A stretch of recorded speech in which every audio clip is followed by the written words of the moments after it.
नमस्कार दोस्तों, PKR fact point में आपका स्वागत है।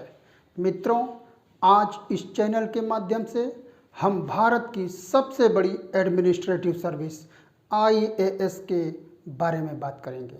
मित्रों, आज हम आपको बताएंगे कि कौन सी संस्था भारत की इस सर्वोच्च सेवा या सर्विस को ऑर्गेनाइज करती है और उसका पैटर्न क्या है, किस प्रकार से इसकी परीक्षा होती है और किस तरह से इसका इंटरव्यू इत्यादि होता है।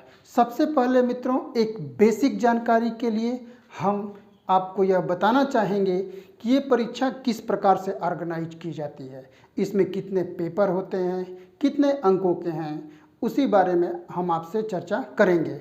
उसके पहले मित्रों, हम आपको बता दें कि संविधान के अनुच्छेद 312 में अखिल भारतीय सेवा का जिक्र किया गया है। मतलब भारत के विधायिका के द्वारा जो नीतियां बनाई जाएंगी उनको इम्प्लीमेंट करने की जिम्मेदारी इन्हीं प्रशासनिक सेवकों के ऊपर होंगी। इसी कारण से इसे महत्वपूर्ण मानते हुए संविधान के अनुच्छेद 312 में स्थान दिया गया है।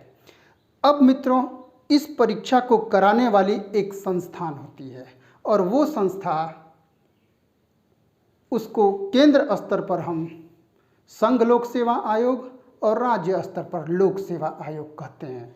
संविधान के अनुच्छेद 315 में इस बात का जिक्र किया गया है कि देश के लिए जो अखिल भारतीय सेवा का ऑर्गेनाइज करेगा वो UPSC यानी कि यूनियन पब्लिक सर्विस कमीशन होगा और साथ ही प्रत्येक राज्यों के लिए एक लोक सेवा आयोग का गठन किया जाएगा।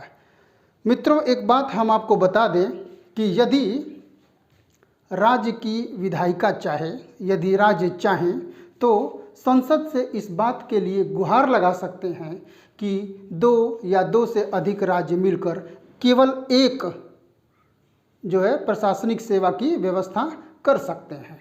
तो मित्रों, आइए हम देखते हैं कि जो सबसे प्रसिद्ध ये सर्विस है IAS, वो उसका पैटर्न क्या है, उसमें कितने पेपर होते हैं और किस प्रकार से ये परीक्षाएं आयोजित की जाती हैं।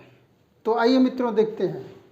UPSC यानी कि यूनियन पब्लिक सर्विस कमीशन, इसके द्वारा आयोजित की जाने वाली भारत की सबसे बड़ी सेवा है IAS, इंडियन एडमिनिस्ट्रेटिव सर्विस।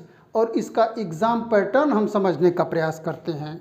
मित्रों, यह एक त्रिचरणीय परीक्षा है, यानी इसमें 3 प्रकार से परीक्षाएं होती हैं। पहली, प्रारंभिक परीक्षा यानी कि प्रिलिमिनरी टेस्ट। यह एक प्रकार की छँटनी प्रक्रिया है। इसके माध्यम से जब आप इसे पास करेंगे तो आप मुख्य परीक्षा में जाएंगे, जिसे हम प्रचलित रूप में मेंस के नाम से जानते हैं। प्रारंभिक परीक्षा में मित्रों जब आप बैठेंगे तो आपको 2 पेपर देना होगा। एक सामान्य अध्ययन का फर्स्ट पेपर और दूसरा सामान्य अध्ययन का दूसरा पेपर। इसमें मित्रों ये दोनों पेपर 200-200 अंकों के होते हैं। मित्रों, जो दूसरा पेपर होता है यह एक एप्टीट्यूड टेस्ट है और इसमें 80 प्रश्न आते हैं और इसमें 33% आपको प्रश्नों को सही करना होता है। इसमें माइनस मार्किंग भी होती है। और जो पहला पेपर है इसमें 100 क्वेश्चन आएंगे, आपको अधिक से अधिक इसमें करने होंगे। इसी के आधार पे आपकी मेरिट बनती है और जब इसे आप पास करके जाते हैं तो आप मुख्य परीक्षा में प्रवेश करते हैं।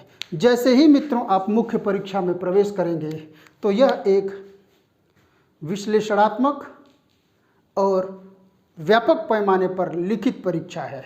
इसमें मित्रों सबसे पहले हम आपको बता दें कि एक क्वालिफाइंग पेपर होता है।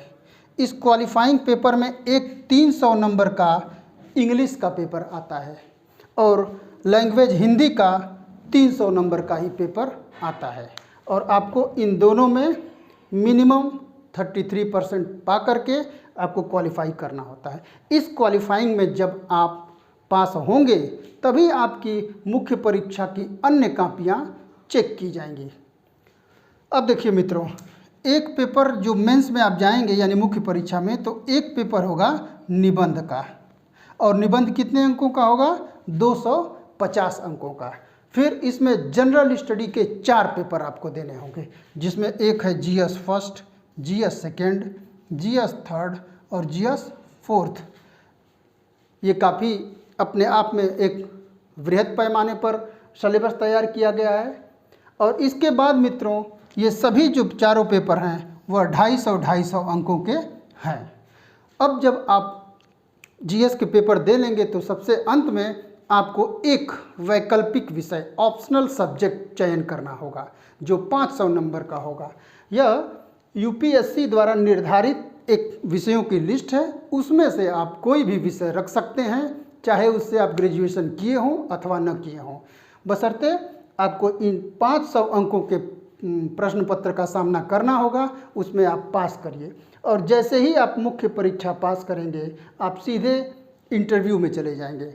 और इंटरव्यू यानी कि साक्षात्कार एक पर्सनालिटी टेस्ट है और यह 275 नंबर का है। 275 नंबर में आप जितना अपने पर्सनालिटी के हिसाब से और एग्जामिनर द्वारा पूछे गए प्रश्नों का उत्तर दे करके अधिक से अधिक अंक प्राप्त करने की कोशिश कर सकते हैं। तो कुल मिलाकर मित्रों अगर हम ग्रैंड टोटल की बात करें तो लिखित परीक्षा में 1750 और प्लस 275 अंकों का पर्सनालिटी टेस्ट, यह कुल मिलाकर 2025 अंकों का आपका होता है। और इसी में आप अधिक से अधिक अंकों को प्राप्त करके यूपीएससी के एग्ज़ाम को क्वालिफाई कर सकते हैं और जिलों में तमाम सेवाएं दे सकते हैं। ठीक है मित्रों, तो ये रही हमारे द्वारा यूपीएससी के एग्ज़ाम को ऑर्गेनाइज करने वाली संस्थान और उसके पैटर्न के बारे में। अगले वीडियो में हम आपको बताएंगे पीसीएस के बारे में, यानी प्रोविंशियल सिविल सर्विसेज के बारे में, किस प्रकार से उसका पैटर्न होता है और क्या उसका जो है कार्य होता है।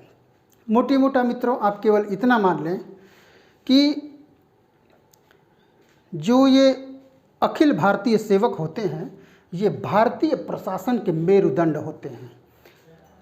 सरकार यानी कि विधायिका जब किसी कानून को बनाती है तो उस कानून को सफलतापूर्वक इम्प्लीमेंट करने की जिम्मेवारी इन्हीं ब्यूरोक्रेट्स के ऊपर होती है। अगर ये ब्यूरोक्रेसी सही नहीं है तो निश्चित मानिए सरकार अपने कार्यों में सफल नहीं हो पाएगी। ठीक है मित्रों, मिलते हैं अगले वीडियो में, तब तक के लिए नमस्कार, जय हिंद, जय भारत।